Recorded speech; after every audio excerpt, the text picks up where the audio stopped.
In the second example, we're going to go all the way through and solve the problem.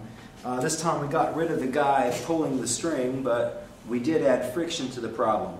So we've got a block on a ramp, getting ready to slide down the ramp, and we want to find the acceleration of the block if we're given the mass of 15 kilograms, a ramp angle of 30 degrees, and a coefficient of kinetic friction of 0.25.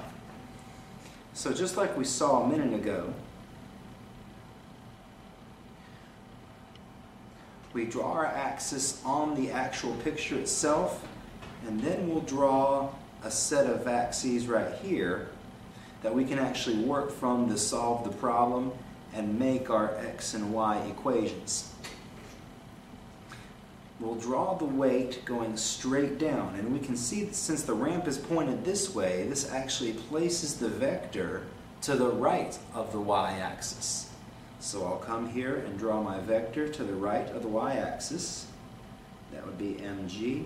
And our rule says that the angle of the ramp is going to be the angle this vector makes with the y-axis. So that's 30 degrees right there. Friction would want to hold the box back, so that's a force that points back up the ramp.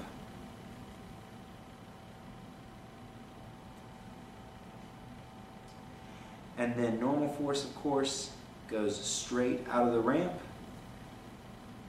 and so that's going to make it go straight up right here. And that's all our forces. There's nothing else pushing or pulling on the crate. That's the way they go. Now, in the x direction, we can say that the net force equals mass times acceleration.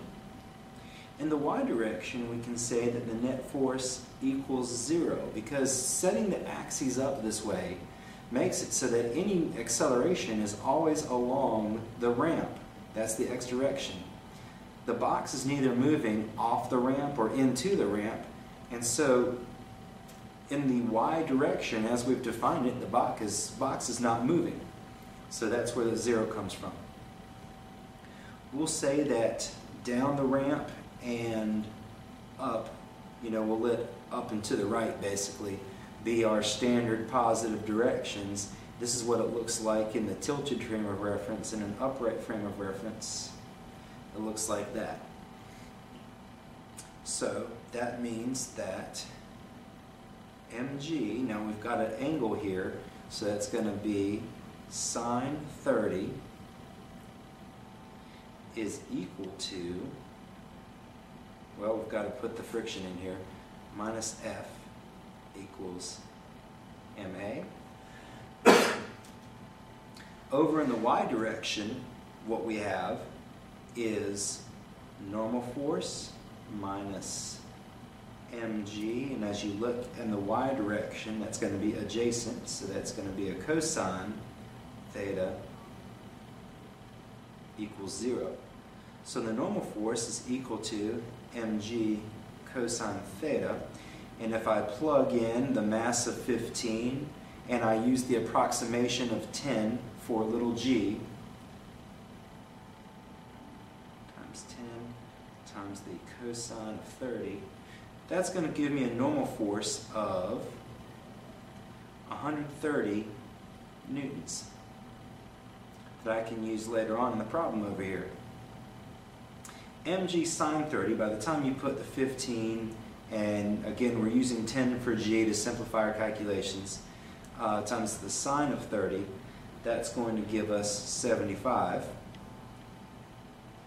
Friction is going to be 0.25, because remember friction equals mu times the normal force. And then 15a over here. Again, going ahead and solving, 72.5 minus, that's going to turn out to be 32.5.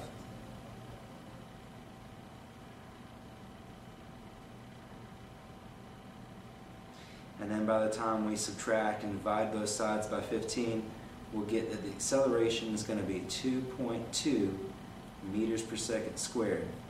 So that box will accelerate if you just release it down the ramp. The box will accelerate at 2.2 meters per second squared down the ramp.